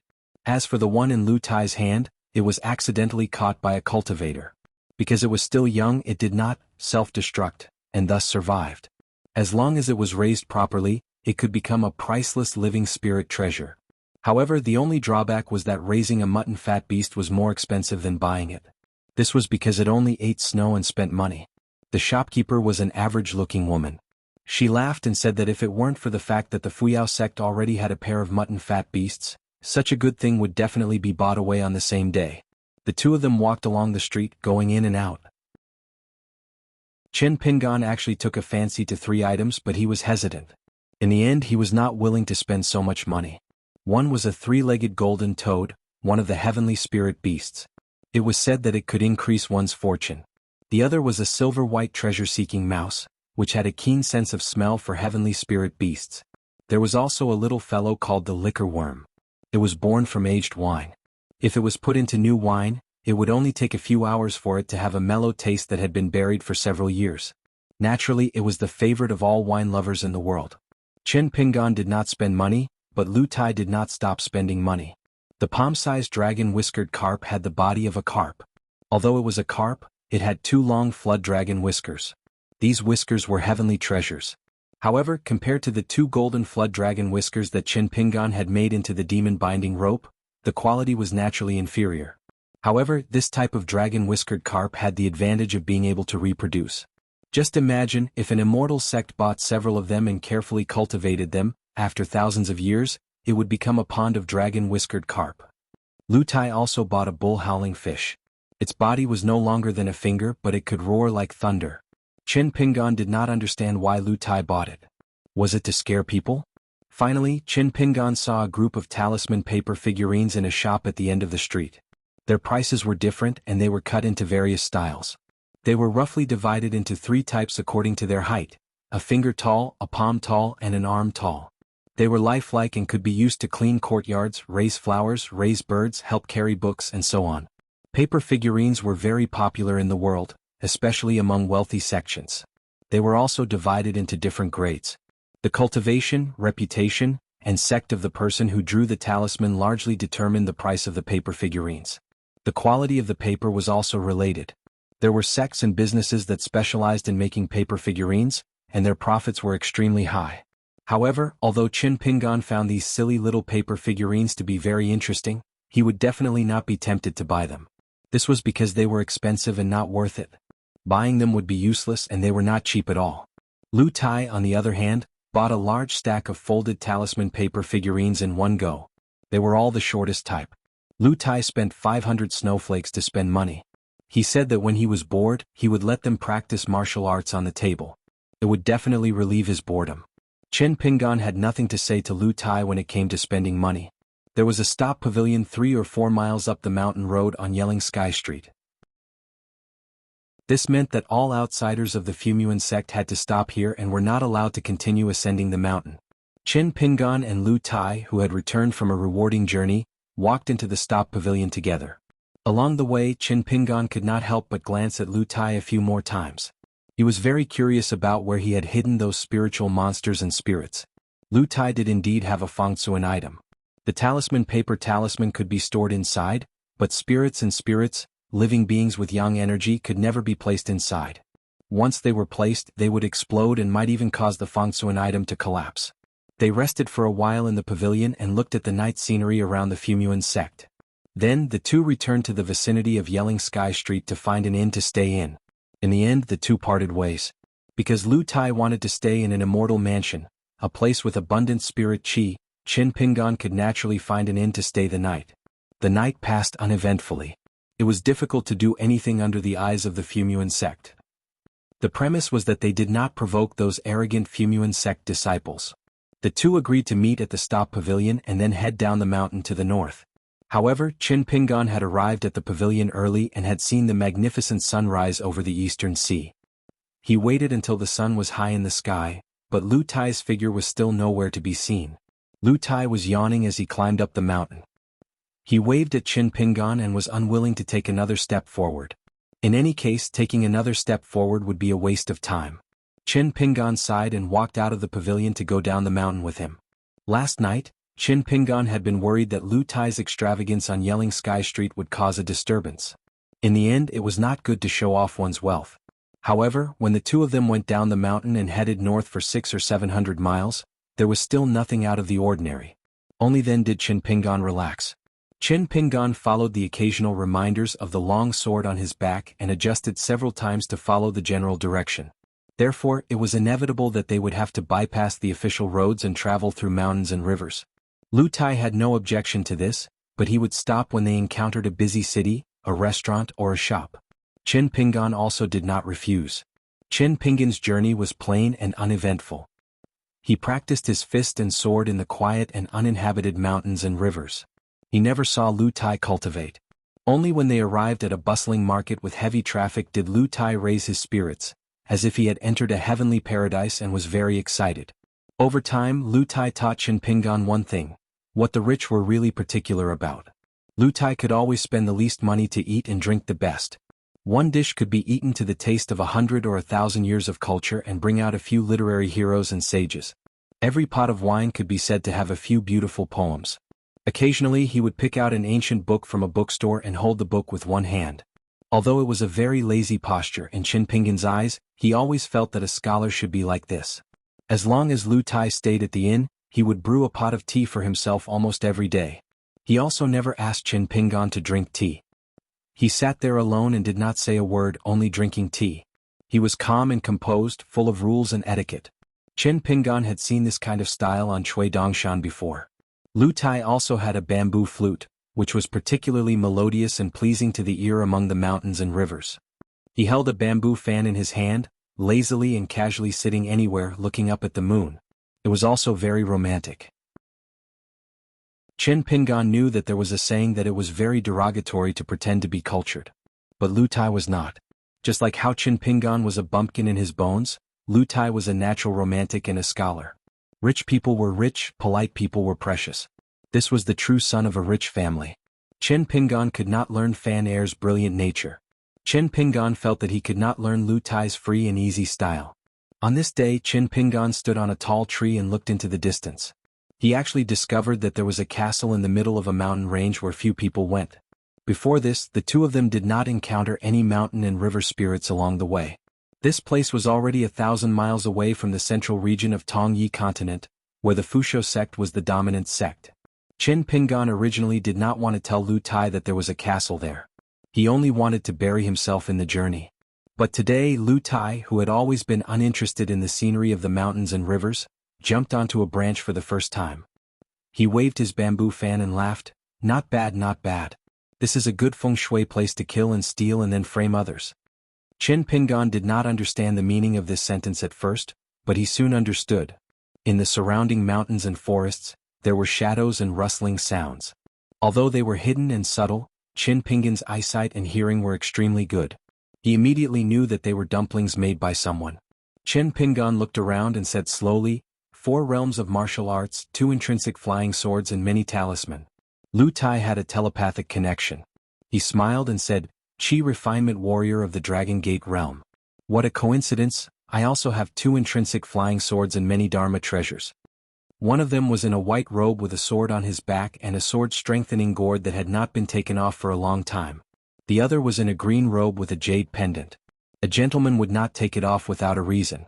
The 2 of them were facing a large group of robbers who had deliberately followed them for 1,000 miles. Moreover, most of them were definitely Chi refinement warriors on the mountain. Lu Tai waved his fan gently and said with a smile, "Before we take action, shouldn't we reason with them first?" Qin Pingan's lips twitched. He patted the wine flask at his waist and did not say a word. The reason that he wanted to reason with them was here.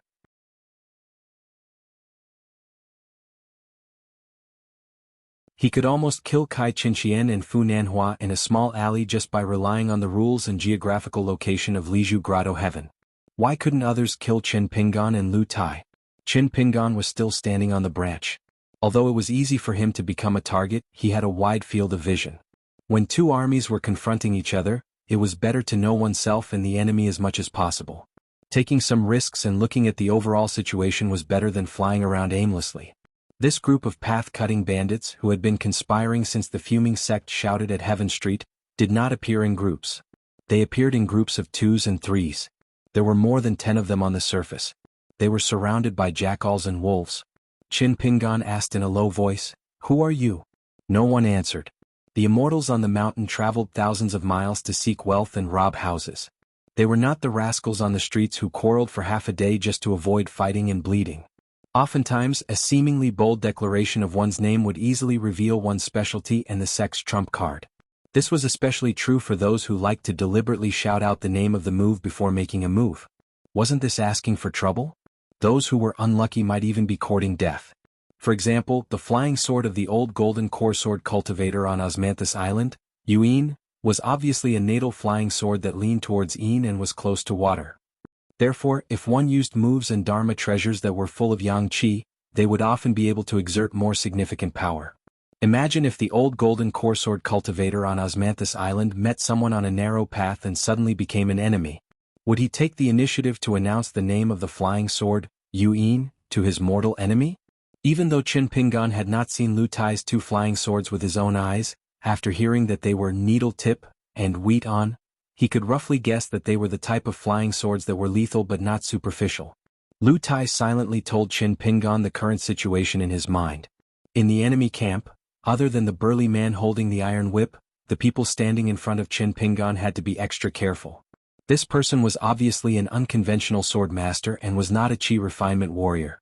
However, he was not the same as a pure martial artist.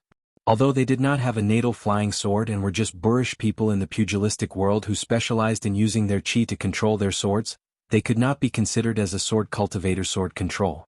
However, when a sword master made a move, others would see it as a flying sword. As for the burly man with the iron whip, it was hard to determine whether he was a chi refinement warrior who followed the unorthodox martial arts of the military and cultivated his physique or a pure martial artist. However, the latter was more likely. The burly man was nearly 9 feet tall and had a domineering aura. He held 2 whips in his hands and looked up at Qin Pingan through the sparse branches of the forest. He sneered and said, "Good lad, you are really slippery. When you were on your way to Xingji Pavilion in Fuyang sect, you purposely left uneven footsteps. You almost made me misjudge you and only treated you as a third-realm martial artist. After leaving Chuishang Mountain and traveling for a few hundred miles, I discovered that your footsteps were so light and even. Let's not talk about cultivation, just this alertness and caution." The burly man raised the iron whip in his left hand and sneered, "You deserve to have your head smashed by my whip." He was talking about Tong Yezhou's elegant words. Lu Tai was no longer the sissy who liked rouge and face powder, Nor was he the dissolute son of an aristocratic family who pointed out the origins of Qin Pingan's mortal enemies. He spoke quickly and concisely. In the southeast direction, there is a Taoist who uses talisman. It's most likely because he didn't recruit a true military cultivator, so he took a step back and used talisman armor as infantry to break through enemy lines. If he also had one or two puppets with the Mahist mechanical arts, the power of our two flying swords would be greatly reduced. After all, for these two types of inanimate objects, one's talisman gall is hard to break, while the other's core is hard to find. However, we don't know if this Taoist has a talisman that specializes in restraining sword cultivators and their life-bound flying swords. The possibility is not high. Normally, only Jindan and nascent soul cultivators can afford to use those precious talisman weapons that target sword cultivators. However, if we're too unlucky, then it's hard to say. For example, there are two types of high-grade talisman weapons called scabbard and mountain seal. They specialize in dealing with the elusive life-bound flying swords. If they walk right into a trap, they'll be temporarily sealed for a period of time. If a sword cultivator loses his life-bound flying sword, even if it's only for a short while, his combat power will drop to the bottom. Therefore, our greatest reliance is the 4 flying swords added together. This is the point we need to be most vigilant against. Even if we have to use them to kill the enemy, we must always pay attention to the subtle movements of the talisman sect's Taoist sleeves. In the southwest direction, there is a Qi cultivator who studies wood techniques. He should be the one who covered all traces. It's most likely that he raises flower demons and wood spirits. Remember to be careful of plants and vines. Because they are inconspicuous, they are more insidious and difficult to deal with than the swordmaster's flying swords. Qin Pingan silently memorized this in his heart as he stared at the burly man and the swordmaster. From the corner of his eye, he stared at the talisman sect's Taoist and sneered, "Since my friend and I dared to shout in fuming sect's heavenly street and spend so much money in front of everyone, we're not worried about attracting jealousy." The burly man was overjoyed. "Little brat, don't try to fool me with words. 2 foreigners who can't even speak English fluently in Tongye continent. So what if you're from a sect? So what if you have an earth immortal master? What's so great about that?" The sword master beside the burly man was a slender man in a black robe. His face was pale and his eyes were slightly sunken. He seemed a little gloomy. He smiled and said, "Of course it's great, but it's a pity that it's beyond our reach." The burly man suddenly laughed out loud. The sword master also smiled knowingly. The 2 people who were familiar with each other looked at the higher platform. The middle-aged swordsman asked, "Watching the 2 of you being so lovey-dovey, I have a stomach full of lust. You have to take responsibility for this. If you know what's good for you, you might be able to keep your life." Lu Tai ignored this person's provocation. He looked calm and continued to explain the situation to Qin Pingan. "To the north behind you and me, there's a yin-yang formation master who's arranging the troops. There's a young boy and a young girl nearby. They should be this person's proud disciples. In fact, this formation master is the most troublesome. Qin Pingan, I'll kill this person as soon as I get the chance. They're not in a hurry to act now because they're waiting for the formation master to complete this half-baked mountain-moving formation. Don't worry, I'll find the right time to act. I won't let the 3 of them succeed. But before I act, you must divert their attention. Even if it's just a slight distraction, it'll be enough." Qin Pingan nodded quietly. Lu Tai continued to reveal the heavenly secret. Other than the formation master and his 2 disciples, there's another evil cultivator. He's neither human nor ghost. He's full of evil and yin energy. This kind of Qi cultivator roams around the mass graves and tombs all year round. They can imprison lonely souls and wild ghosts in their spiritual weapons for their own use. They use the method of raising venomous ghosts. There are 2 people standing further behind us on the left and right. They're just there to hold the line. If you and I escape, they'll act to stop us. From this, we can infer that the main force of the enemy camp is in the south. The middle-aged swordmaster saw that Lu Tai was indifferent. Other than the evil fire in his heart, he was also a little annoyed. He said with a smirk, "Have the 2 of you started?" Qin Pingan didn't understand at all. He only thought that the swordmaster was talking about some mountain lingo or some strange words that he didn't need to pay attention to. But he sensed a rare trace of anger in Lu Tai at that moment. Therefore, Lu Tai stopped talking to Qin Pingan telepathically. He actually changed his mind and stared at the middle-aged swordmaster. He said with a gloomy face, "Qin Pingan, I'm the one who caused this trouble. You just go north. I'll deal with them myself." Qin Pingan asked, "Can you kill them all and escape successfully by yourself?" Lu Tai didn't speak. Qin Pingan said in a bad mood. Do you like to die without a burial place so much that people can't even find a grave? Lu Tai spat a few times and laughed. Don't curse me. Qin Pingan stood still and didn't move. After a while he finally replied to Lu Tai, then cut the crap and kill more people. Lu Tai suddenly transmitted a telepathic message to Qin Pingan. Do it. Qin Pingan almost didn't hesitate. He twisted the mind talisman from the authentic alchemy manual in his sleeve. It disappeared in a flash. The black-robed middle-aged swordmaster's heart tightened. He knew that things were not going well. Fortunately, the burly man had already taken a step forward. Not only did he block in front of the swordmaster, he also swiftly and violently smashed the air in front of him with his whip. Interesting. Qin Pingan, who had appeared out of thin air in front of the two, didn't avoid the sharp edge or the aggressive iron whip. Instead, he was even more determined to fight in close quarters. However, he also made a slight tilting of his head and bending over. He used the long sword on his back, Long Chi, to block the iron whip. He punched the burly man's chest with the god-beating drum style. One punch would be followed by 10 or even 100 punches. If I have enough my punches will accumulate. Even if you are the legendary De Luo Golden Immortal, your invincible golden body will be destroyed. The middle-aged swordmaster was only dazed for a moment. Soon a green light flew out of his sleeve. The burly man spat out a mouthful of blood and staggered back 5 or 6 steps. He waved the iron whip in front of him so that not even a drop of water could get through. At the same time he shouted with all his might, "Protect the array master." Almost at the same time, Qin Pingan's heart moved. He silently said, 15. From the blade-strengthening gourd at his waist, a faint green and slender sword rainbow flew out instantly. The talisman Taoist smiled coldly. He is really a swordsman. The burly man only felt a tearing pain from his left shoulder. He was shocked. How could it be so fast? After the successful punch, the third punch, the god-beating drum style, was guided by the fist intent. 15 had just left the blade-strengthening gourd.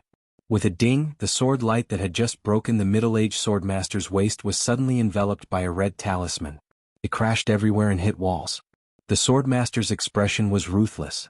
He waved his sleeve and another flying sword flew out of his sleeve.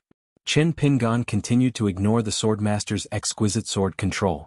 He appeared behind the burly man like a ghost and landed the third punch on the back of the burly man's heart. The strong force of the punch penetrated the man's heart. The fourth punch pressed down and moved to the right. It directly hit the burly man's spine. The Taoist used the extremely precious secret talisman to trap the Chu Yi, who had broken the green light of the swordmaster again. The old Taoist's face was livid. His eyelids were trembling. He felt that his heart was bleeding. This little bastard actually had 2 flying swords. The small vermilion wine flask at the young man's waist. Was it the blade-strengthening gourd? Thinking of this, the old Taoist's eyes were burning. Good. It was not a waste for me to throw out 2 treasures at the bottom of the chest. As long as it was done, it would be a big gain for me.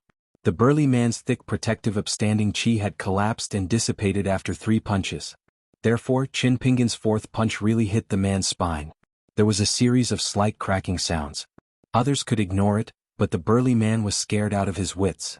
One more punch and it would really be broken. The burly man did not dare to hide anymore. He stomped his feet heavily, held his right wrist with his left hand, and put his right hand's 2 fingers together.